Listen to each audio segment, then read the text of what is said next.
بتبدأ الحلقة في مدينة طوكيو. بنشوف ولد بيعيط من الجوع، بيتكلم مع أمه بيقول لها إنه جعان. بيبدأ يغلس عليها. بيشوف يازوا وهو بيقرا كتاب عن الطبخ. بعدها بيسند شيرو ظهره على الصخرة فبيقوم واقع. بيجروا عليه، بيرد عليهم وبيقول لهم إنه كويس. ساعتها بنشوف مدينة كبيرة في وسط الشجر. بيروحوا على المدينة دي وبيكونوا مستغربين جدا وفرحانين كمان. بيتكلموا مع بعض وبيقولوا عليها إن في مسابقة في المدينة تخص الطبخ. ساعتها بنشوف شيرو وهو بيتسلق على الشجرة. بيكونوا مستغربين جدا. بيروح علشان يجيب البرتقال من على الشجرة، فبيقوم صاحب البيت بضربه على راسه بالعصاية، بيقع على الأرض. فبيتكلم معاه وبيقول له ما ينفعش اللي انت بتعمله ده.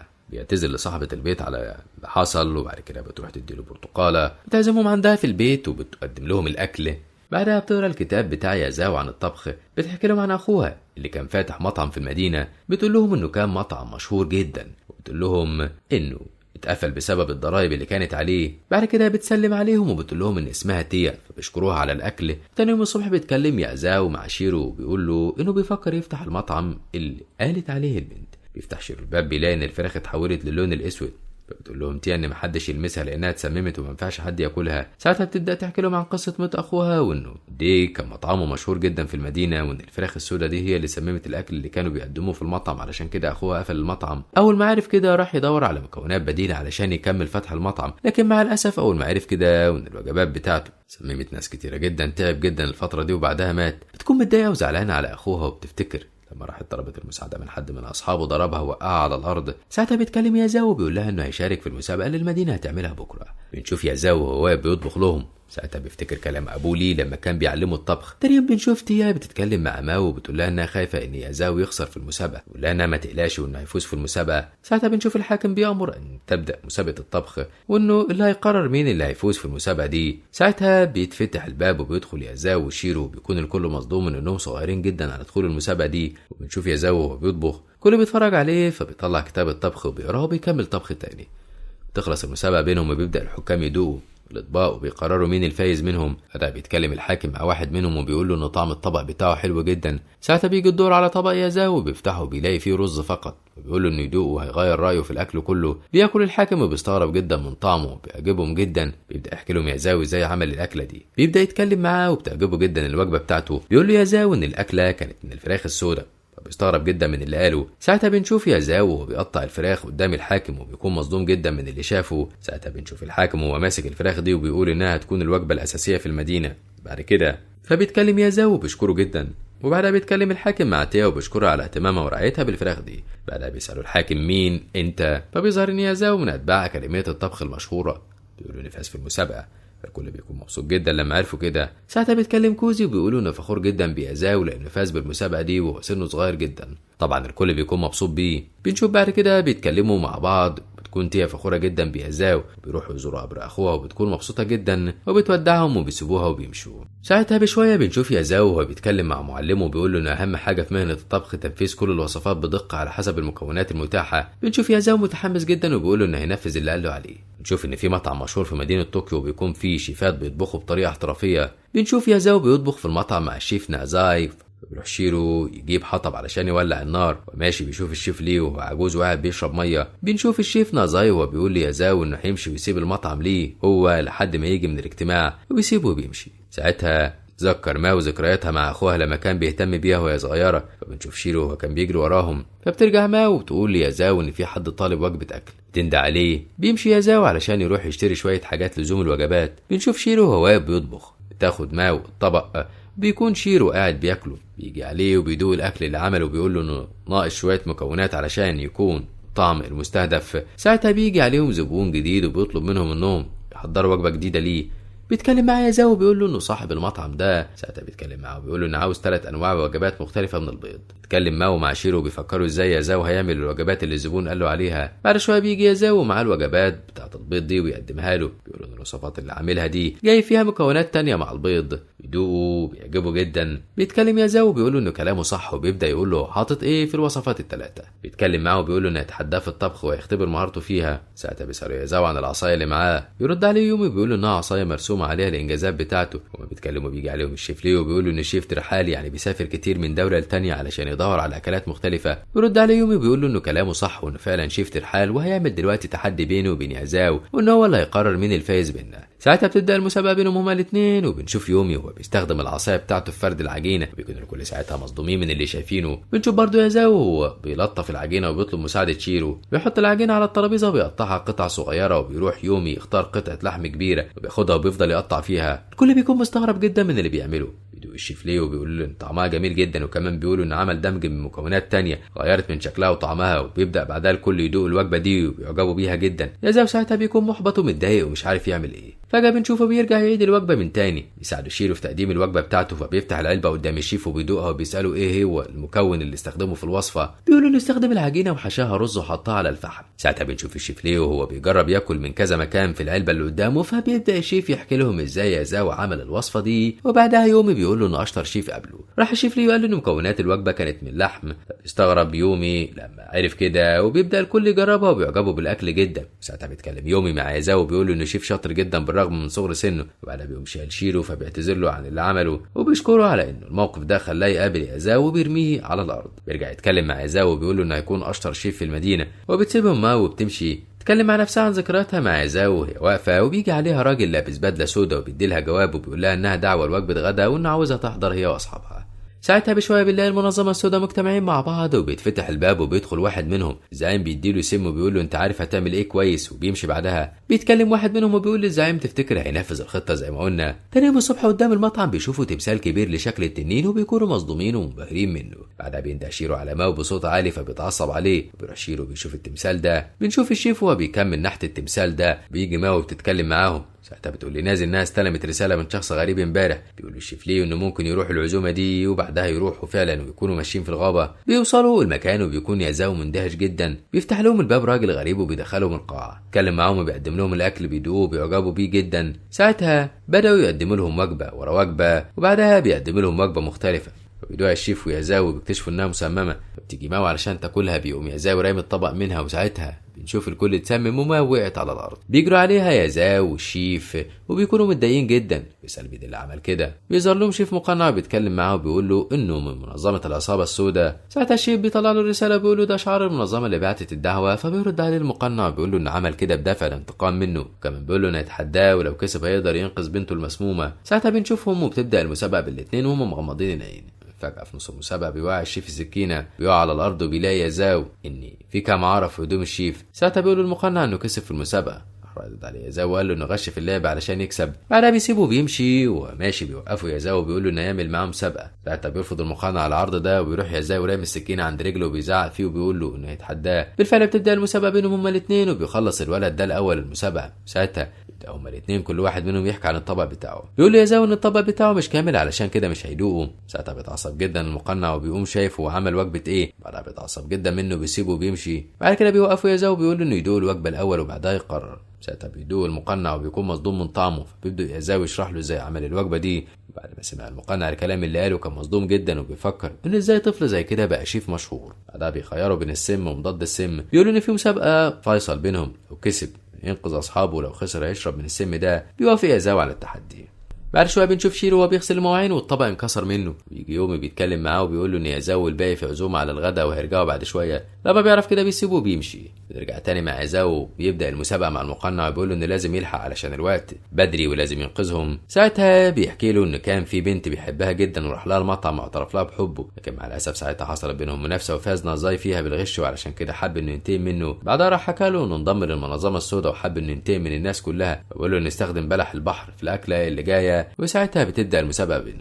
المقنع بيتكلم وبنشوف يازاو وهو بيقرا كتاب الطبخ وبيكمل الوجبه تاني، وبنشوفه وهو بيقطع الكتاب وبيقول انه هيوري له مهارته في الطبخ دلوقتي. ساعتها المقنع بيكون مستغرب جدا وبيقلع القناع وبيدوق الشوربه اللي عملها. بعد كده بيكونوا هما الاثنين خلصوا الوجبه بتاعتهم، وهما بيتكلموا بيجي عليهم شيرو وبيقول له ان هو اللي هيكون الحكم بينهم، وانه لو اختار طبق هيشرب يازاو من السم. بنشوف ساعتها شيرو وهو محتار يختار انهي طبق فيهم، اتكلم مع يازاو بيقول له اختار الطبق اللي هتلاقي فيه الطعم الافضل. بعدها بيدوق اول طبق فبيتخيل شكل البحر وبيقول انها مكونات لاكلات بحريه. ساعتها بيختار طبق يازاو بيقول له انه ليه اختار الطبق ده، لان يازاو جمع كل المكونات مع بعض وكان طعمها حلو جدا. ساعتها بيكون المقنع مستغرب جدا من اللي قاله، بيرد عليه يازاو بيقول له نستخدم طبق معمول من الورق وبيعرفوا ازاي عمله. ساعتها المقنع بيقع على الارض وبيقول له انه خسر في المسابقه وان هو اللي فاز فيها. بعدها بنشوف يازاو وشيرو هما بيدوا الدواء للشيف وباقي الناس اللي اتسممت، فبيفوق الشيف وبيروح يضرب المقنع وبيتكلم معاه وبيقول له انت ليه عملت كده. رد عليه المقنع وقال له انه عمل كده علشان ينتقم منه من اللي حصل ليه بسببه.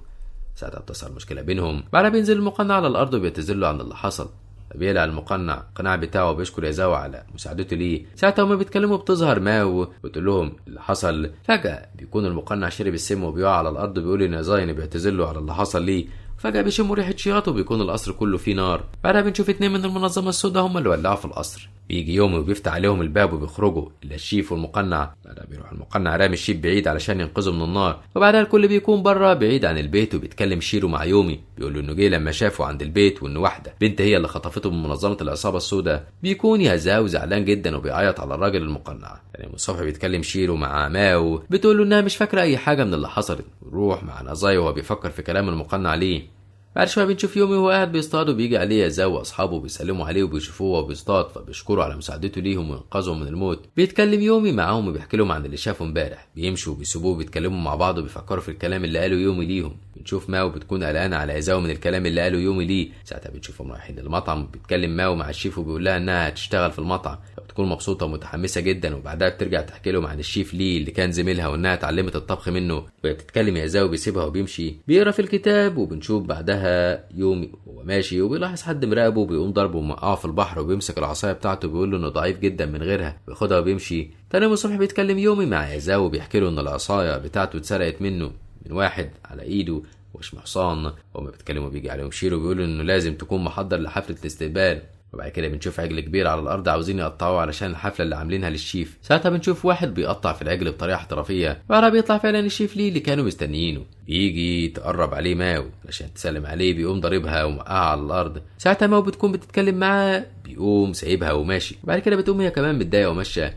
كلم يازاو مع يومي وشيرو عن مهاراته المختلفه في التقطيع. بيروح يومي يتكلم مع ليه وبنشوف العلامه اللي في ايده وبيكتشف ان هو اللي سرق العصايه منه. يقوم ليه ضربه وموقعه على الارض. وساعتها بنشوف العلامه اللي على دراع يازاو بيكتشف انه من الشيفات الماهره في الطبخ. هما بيتكلموا مع بعض. ظهر لهم الشيف نازاي وبيقول لهم ايه اللي بيحصل هنا. بيرحب بالشيف ليه وبعدها بيمشي. ساعتها بيتكلموا مع بعض وبيفتكروا الكلام اللي قالوا ليه لما كان صغير. بعدها بيتكلم يومي معاهم وبيقول لهم ان هو اللي سرق العصايه بتاعته وانه جاي من بلاد الشمال وعنده مهارات ممتازه في الطبخ. ساعتها بيدخل يومي القاعه وبيتكلم مع الشيف وبيقول له بص على ايده فيها العلامه وفيها رسمه الحصان. بيحكي لهم عن اللي حصل معاه وسرقه العصايه. ساعتها بيكون الكل مصدوم ومتضايق من اللي حصل. بيجي الشيف وفي ايده قطعه لحمه وبيقول له ان هيعمل مسابقه بينهم والفايز هيدي للتاني العصايه بتاعته. بعدها بيتكلم ليه مع يازاو وبيقول له هشوفك في المسابقه. بيسيبهم وبيمشي. وساعتها بالليل بيتكلم يومي مع يازاو وبيقول له ايه خطتك الخطوه اللي جايه في المسابقه. بيقول على الخطه وبيكون يومي مندهش من اللي قاله. تاني يوم الصبح بتبدا المسابقه وبتجمع الحكام علشان يقرروا مين اللي هيفوز في المسابقه. وبعدها بنشوف ليه وهو معاه ادوات كتيره جدا.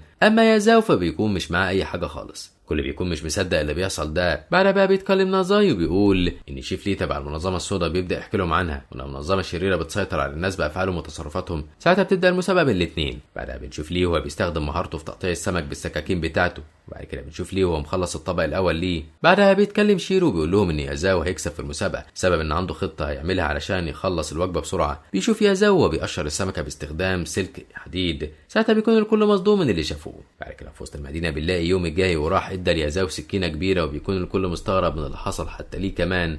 بعد شويه بنشوف يازاو وهو بيقطع السمكه وبيكون شيرو مبسوط جدا بيه لانه بيستخدم مهارات جامده في التقطيع. بيجي يومي بيقول لهم ان هو اللي عمل السكينه دي ليازاو وعمل فيها نقط صغيره علشان يعرف يستخدمها كويس. وبعدها بتخلص المسابقه وبيقدم ليه اول طبق له. بيقدم لهم الطبق وبيعجبوا بيه جدا وبيبدا يقدم له الاطباق وكل طبق بيعجب بيه اكتر من الطبق اللي قبله. بعدها بيجي الدور على يازاو في تقديم الطبق بتاعه. لو انه عامل سمكه كامله في الطبق استغربوا جدا. بيندى على شيرو علشان يساعده في تقطيع السمكه. بيجي علشان يقطعها فبيلاقيها على شكل مدينه الصين كلها. بيبدا حاكم منهم يحكي للباقي على الطبق اللي عامله وانه جمع كل 4 اطعم في طبق واحد. فبيقعدوا ياكلوه وبيكونوا مبسوطين جدا. ساعتها الكل بيكونوا مستغربين من الوجبه اللي عملها يازاو. الحكام بيكونوا صعب عليهم انهم يقرروا مين الفائز في المسابقه. بعدها بيقول ليه انهم هيعملوا منافسه اخيره بينهم.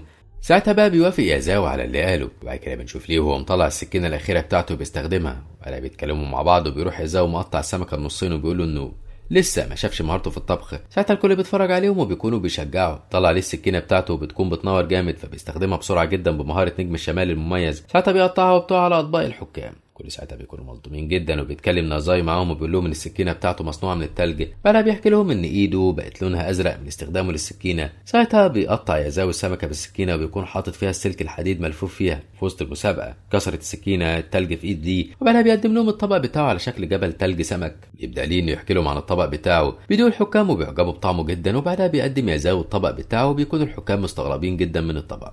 بعدها فترة بيدوق الحكام الطبق الأخير بتاع يازاو وبيعجبوا بيه جدا وبيقولوا إنه طبق السمكة وكأنه حي. ساعتها بيمسك ليه إيد يازاو وبيشوفها إنها محروقة، بيرد عليه وبيقول إنه استخدم السكينة على النار علشان يعرف يعمل الوجبة دي. بيتكلموا الحكام مع بعض علشان يقرروا مين الفائز في المسابقة. بعدها بيقف واحد منهم علشان يقول نتيجة المسابقة، بيقول إن ليه استخدم السكينة التلج علشان يعمل الأكلة، أما يازاو استخدم السكينة النار. ساعتها بيقول إن يازاو هو اللي كسب المسابقة. بيكون وقتها الكل مبسوط جدا وفرحان بيه. بعدها بياخدوه للكاهن وبيروح عند البوابة الأبدية، بيفتحها وبيديله السكينة كهدية نجاحه المسابقة. بيظهر وقتها واش متنين على السكينة بتاعته. وبعدها بيتكلم نازاي وبيقول ان كل واحد منهم استخدم مهارة معينة في عمل الوجبة للمسابقة، وساعتها بيجرب يازاو السكينة وبيحس انها بتقطع لوحدها. وبعدها بيقول الراجل الحكيم ان حصلت حاجة مهمة جدا، فلما نيزك وقع على الارض وقتها تحول جزء منه على شكل السكينة، وساعتها الكل كان مبسوط وفرحان جدا بيه. وبعدها بيتكلم يازاو مع ليه وبيقول انه استخدم مهارات نجم الشمال في الطبخ، لكن في الاخر خسر المسابقة. بيمسك للسكينة والوشم اللي في ايده بيروح، وساعتها بيكون كل مصدوم من اللي شافوه. اتكلم معاهم ليه وبيحكي لهم عن حكايته وانه ازاي انضم للمنظمه السوداء. كمان بيقول لهم انه هو صغير تعب واشتغل في مطاعم كتير علشان يتعلم مهارات الطبخ دي. بيجي بالليل وبيتكلم شيرو مع زاو على اللي حصل النهارده. هما بيتكلموا بتيجي عليهم ماو بتتكلم معاهم وبتديله السكينه وبتقول له السر اللي حصل النهارده في المسابقه. وبعدها بيسيبهم يازاو وبيروح يعمل اكله. بيقدم لهم الاكل وبيعجبوا بيه جدا وبيحكي لهم عن سر الوصفه اللي عملها دلوقتي، وبيقول لهم انها الوصفه بتاعته الكتاب بتاعها. بيقول لهم ان الكتاب ده فيه صفات كتيره جدا للطبخ، وانه هيحارب ضد منظمه العصابه السوداء وهيبقى افضل شيف بينهم. وبيتكلموا بيجي شيف ليو ونازاي وبيتكلم معاهم وبيقولوا انه هيكون شيف كبير جدا لما يكبر. بيتكلموا يازاو مع ماو والشيف وبيقول له انه الوقت ان عشان يكشف له سر مهاره الطبخ الاساسيه. بيبدا يحكي لهم عن المهاره دي من زمان جدا، وبيحكي له عن النيزك اللي وقع في الارض وحصل من بعده دمار كبير، كون جبل جواه السكينه اللي عليها رسمه التنين. ومن ساعتها وبقى السر ده مدفون لحد دلوقتي. بنشوف واحد دخل الاوضه وضرب الحراس وسرق السكينه. بنرجع تاني وهما بيتكلموا مع بعض، بيطلع له يازاو كتاب الطبخ بتاع امه وانه هيحصل على المهاره دي. وهما بيتكلموا بيجي عليهم ليه ويومي وبيقولوا لهم انهم هيروحوا معاه الرحله دي. ساعتها بيكونوا قبضوا على الراجل اللي سرق السكينه من اوضه الشيف ليو. ساعتها بيحكي ليهم عن اللي حصل معاه لما حارب اللص ده. كان خلاص هيموت لولا ان جه يومي وساعده، وقتها رجع له العصايه بتاعته. بعدها بيرجعوا ويحكي لهم على اللي حصل معاهم، وبيتكلم الشيف ليو وبيقول لهم انهم هيروحوا رحله علشان يدوروا على السكاكين الثمينه الابديه. ساعتها بيوري لهم 8 خرايط لاماكن هيروحوها وبيشرح لهم ازاي هيروحوا هناك، وبيوزع على كل واحد منهم المهمه المطلوبه منه. تاني يوم الصبح بيتجمعوا كلهم علشان يودعهم ويبلغهم بالتعليمات الاخيره للرحله. ساعتها بتقرر ماو انها تروح معاهم، فبيوافق يازاو على كده. ساعتها بنشوفهم هم راكبين السفينه وبيتكلموا مع بعض، فبيبدا يازاو يحكي لهم قصه والدته وانه ازاي يتعلم اسرار الطبخ منها. بعدها بنروح لهم اللي كانت بتتكلم مع مدير المطعم على الشغل، فبيروح ضاربها وموقعها على الارض، بيسرق كل الفلوس اللي معاها. ساعتها بتكون متضايقه جدا بتكون مش عارفه هتعمل ايه. بعدها امه بتكون نايمه على السرير وبتديله كتاب الوصفات وبتقول له حافظ عليه، وبعدها بتموت. بيفضل يازاو يعيط عليها. بعد كده بيكون يازاو قاعد بيشتغل بره المطعم وبيلاقي يوكي الحرامي بيتكلم معاه وبيتعصب جدا. يازاو بيرد عليه وبيقول انه كان السبب في موت امه. وهما بيتكلموا بيجي عليهم حاكم المدينه وبيقولوا ان اللي هيفصل النزاع بينهم انهم يعملوا مسابقه. ساعتها بيقرر الحاكم ان يازاو هو اللي فاز في المسابقه وانه مالك المطعم الجديد. بعدها بيحكي انه اشتغل في كذا مطعم علشان يتعلم اسرار الطبخ كلها. بعدها بيتكلم معاهم الشيف وبيقول لهم على تعليمات المطعم، وبيسيبهم كيومي صاحبه وبيمشي علشان يروح يتعلم اسرار الطبخ في بلد تانية. وبيتكلم معاه الشيف وبيقول له ان هو اللي هيمسك اداره المطعم من النهارده. جمع يازاو وليو علشان يقرروا مين الطبق اللي هيفوز في المسابقه، فبيقرر كل واحد منهم ان يدي لنفسه علامه 10 من 10 على الطبق بتاعه. ساعتها بتقرر الحاكم ان الاثنين هما الكسبانين في المسابقه. بيروح بعدها للحرامي في اوضه الشيف اللي بيكون شرب السم كله. بنشوف العصابه السوداء متجمعين مع بعض، فبيجي عليهم القائد وبيقول لهم مين الهدف اللي بعده. تاني يوم الصبح بنروح للسفينه وبنشوف ان كل واحد منهم اخذ المكان اللي هيروح فيه. بعدها بفتره بيتكلم قائد السفينه معاهم وبيبلغهم على الخريطه بالمكان اللي كل واحد منهم هيروح فيه. وما بيتكلموا بيكون واحد من العصابه بيسمع الكلام اللي بيقوله. ساعتها بيوصلوا للمكان اللي هيبداوا منه الرحله بتاعتهم. بيشوفوا خناقه بين الناس وبعضها وهم ماشيين في شوارع المدينه.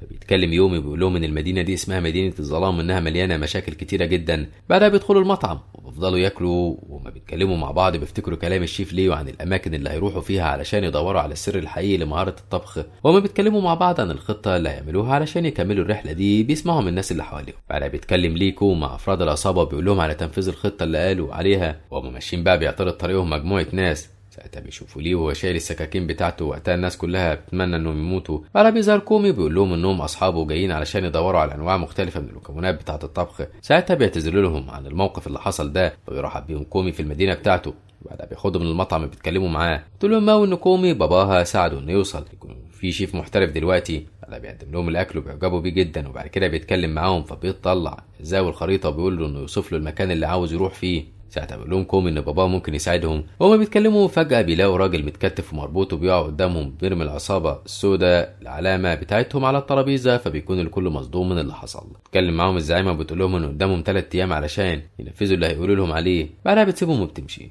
يجي واحد مركب باخدهم من القاعه بتاع الاجتماع وهم مربطين عينيهم بالحبل. ساعتها بيروحوا لمقر في البحر، وبتكون سفينه كبيره تبع العصابه. بيدخلوا القاعه بيلاقوا ناس كتيره متجمعه. كلم معاهم يوتاي زعيمة العصابة، بتوري لهم ان في عقد اتفاق بينها وبين ابو كومي، بتقول فيه انه مخبي فيه الكنز وان هو اللي معاه المفتاح. ساعتها بيرمي لي السكين على الجواب اللي معاها وبيعلقه في الحيطة، وبيتكلم معاها يزاو انه هيعمل مسابقة بينهم هما الاثنين، والفائز هو اللي هياخد الكنز. بتقول ان المسابقة هتكون من 3 مراحل، كل مرحلة منهم بتتكون من وجبة مختلفة. يقول كومي ان هو اللي هيبدأ المسابقة الاول، لكنه بيتفاجئ بلجنة التحكيم اللي بتكون من رؤساء المدينة وبيبدأ يعرفهم عليهم. ساعتها بيتكلم كل واحد منهم وبيقول له انه انضم للعصابة دي علشان يوصلوا للكنز. دوروا العجلة وبيجي الاسم على يومي، بيقول لها ان هو اللي هيبدا التحدي الاول. ساعتها بتقول له على الخصم بتاعه، بيكون الراجل العجوز. بيوريه له العلامه اللي على العصايه بتاعته من رؤساء المدينه الكبار. بيتكلم ليه بيقول لهم انه اكبر شيف من عيله ملكيه كبيره في المدينه. بعدها بيبدا الشيف يحكي لهم عن عيلته واصولها. ساعتها بيضحك يومي وبيستهزئ بيه وبيقول له انه هيفوز في المسابقه، وان الفوز المره دي هيكون سهل قوي. بعدها تبدا المسابقه بالاثنين، وبيبدا كل واحد منهم يستعرض مهاراته قدام الناس كلها. بعد فترة طويلة بنكمل المسابقة بين الاثنين، وبنشوفهم هما بيطبخوا وان كل واحد منهم ليه اسلوبه الخاص في الطبخ. ساعتها هما بيطبخوا بيكون يزاو واصحابه بيتكلموا مع بعض ومستغربين من اللي الشيف العجوز بيعمله. ساعتها بيختار يوم انه يعمل لحمة، وبعد كده بتخلص المسابقة وبيقدم كل واحد منهم الطبق بتاعه. بيشرح الشيف الوجبة اللي هو عملها وبيدوقها الحكام كلهم وبيعجبوا بطعمها جدا، وبيقولوا انه حاطط في كل واحد مكون مختلف عن التاني. بعدها بيتكلم الشيف العجوز وبيحكي لهم عن المكونات اللي استخدمها في الوصفة. بيقدم يوم الطبق بتاعه، فاول ما بيمسك واحد من الحكام الاكل بيحس انه غريب وبيتحرك منه. ساعتها بيحكي الشيف العجوز على المكونات اللي استخدمها يومي في الوصفه بتاعته. بيدوها الحكام وبتكون الوجبه سخنه جدا لكنهم بيعجبوا بيها. يكون الشيف العجوز مستغرب جدا من الاكل اللي يومي عمله، فبيبدا يومي يشرح لهم عن الوصفه وانه ازاي عملها، ويقول لهم ايه المكونات اللي حطها فيها. اتكلم يازاو بيقول ان يومي استخدم مهاره مختلفه المره دي في الطبخ. ساعتها الحكام بيكونوا محتارين انهم يختاروا مين اللي كسب. بعدها بيتكلم كومي بيقول لهم اللي هيختار يومي يرفع ايده لفوق. ساعتها محدش بيرفع ايده لفوق، فبيكون الكل مستغرب من الحصل ده. كلم الزعيمه معاهم وبتقول لهم اللي هيختار الشيف يرفع المعلقه البيضاء. ساعتها برضه محدش اتحرك. الحكومي بيتكلم معاه وبيقول له ايه اللي بيحصل هنا. رد عليه وبيقول ان المتسابقين هم اللي هيقرروا مين الفائز، وان كل واحد منهم هياكل من الطبق التاني وحد فيهم هيحكم مين اللي فائز. بعدها بيبدا كل واحد منهم يقول للتاني ان الطبق بتاعه افضل طبق. بعد كده بيفضلوا يضحكوا مع بعض، وبيكون الكل وقتها واقف مستغرب من الحصل. بيحكي يومي عن سر عمليه الوصفه دي وانه ازاي اتعلمها من جده انه يعملها. ساعتها بيتكلم الشيف العجوز انه هيسافر للصين علشان يتعلم مهارات الطبخ المختلفه، وكمان بيقول له ان هو اللي فاز في المسابقه دي. ساعتها الكل بيكون مستغرب ومصدوم في نفس الوقت، وفجاه بتحاول الزعيمه انها تقبض عليه لكنه بيهرب وبيختفي فجاه. بعدها بيقرر الحكام ان يومي هو اللي فاز في المسابقه. ساعتها بيجي ليه كايا بيتكلم مع واحد من العصابه وبيقول له انه هينفذ الاتفاق عليه. نرجع بعدها ليومي وبيتكلم معاهم وبتقول لهم يوتاي ان ليه هو اللي عليه الدور في المسابقه. ساعتها بيسيبهم ليه وبيمشي، وبيقول يوتاي ليه انه يصطاد السمكه دي ويعمل منها وجبه مختلفه في الطعم. وقتها بيطلع ليه من البحر السمكه وبتكون جاهزه وبتنزل عند ترابيزه الحكام. ساعتها بيتكلم يوتاي معاه وبتقول له انها هي اللي هتنافسه في المسابقه، وبتقلع الشال اللي لابساه فبتلاقيها معاه 7 سكاكين مجمعاهم. وقتها بشويه بتكمل المسابقه وبنشوف يوتاي وهي بتطلع الحبل وبتصطاد السمكه وبتقطعها وبتقدم الطبق للحكام. ساعتها بيكون الكل مصدوم جدا من اللي عملته، وان السمكه رجعت صحيت تاني ونزلت الميه. ولا بيتكلم ليه معاها وبيقول لها ازاي عملت كده، فبترد عليه وبتقول له انها اتعلمت كده واخد سكينه من كل بلد كانت بتروحه. ساعتها بيقلع عليه السكاكين بتاعته وبيرميها على الارض وبيفضل يصوت بصوت عالي. بيجروا عليه اصحابه بيقولوا له ايه اللي حصل، وكمان انت هتستسلم ولا ايه. بيتكلم يازاو معاه وبيقول انه مش هينفع يستسلم دلوقتي. دليل انه يحكي قصته وهو صغير وانه انضم للمنظمه السوداء ونتعلم منهم فنون واسرار الطبخ بمهاره جديده، وانه حصل ساعتها على افضل السكاكين في المدينه. وبيتكلم مع المعلم بتاعه راح قتله بالسكينه ووقع في الحفره. وبنرجع تاني وهو بيكلمهم. ساعتها وبيكون متضايق جدا من اللي عمله وقتها. بعدها بيتكلم يوتاي معاهم وبيقول لهم ان محدش هيقدر يهزمني منكم ابدا. بعدها بيضرب يازاو بالقلم على وشه وبيقول له انه ما ينفعش يستسلم دلوقتي. ساعتها بيتكلم ليه مع الحكام وبيقول لهم انه هيعلمهم الطبق الجاي اللي بيكون عباره عن وجبه سمك. بيبدا كل واحد من الحكام يقول له عن نوع السمك المفضل ليه، وفي الاخر بيقرروا انهم هياكلوا سلطعون البحر. بعدها بيتكلم كومي وبيقول لهم ان الوجبه دي من اصعب الوجبات اللي ليه هيعملها لانها محتاجه مكونات كتيره.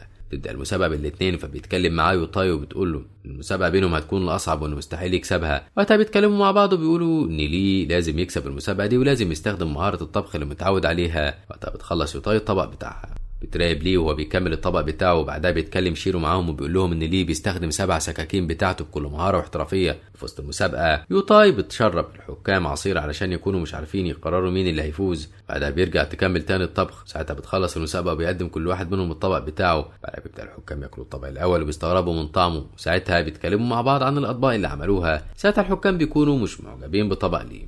بعد فترة بيقرروا ان يوتاي هي الفايزة في المسابقة. بعدها بيجي كومي يدوق الطبق اللي عمله ليه، وبعد كده بيقرر اذا كان طبق ليه هيفوز ولا لا. بيقولوا ان الطبق بتاعه حلو قوي وفيه مكونات كتيره. ساعتها الكل بيكون مصدوم من اللي حصل، فبيجي يازاو بيدوق الطبق بتاعه وبيرميه في الارض. وبعدها بيدوق شيرو الطبق مره تانية، بيرجع يدوق طبق ليه. ساعتها بيحس بالفرق في الطعمين وانه طبق ليه هو الاوحش. بعدها بيتكلم يازاو وبتقول له انها عملت الخدعه دي علشان تخسر ليه في المسابقه. بيبدا يشرح لهم هي عملت ايه في الوجبه بتاعتها. ساعتها بتتكلم يوتاي وبتقول له ان كلامك صح وانها عملت كده بدافع الغش والانتقام. وقتها بتتكلم وبتقول له ان الفوز من نصيبها وبتفضل تضحك عليه. بعدها بيجي يوم وبيتكلم معاها وبيقول لها ممكن تكون مهاراته مش كويسه في الطبخ، لكن اللي عملته ده غش ومش هينفع. وكمان قال لها انه بعد ما قتل المعلم بتاعه انضم لمنظمه العصابه السوداء وتعلم منهم مهارات البهارات ال7.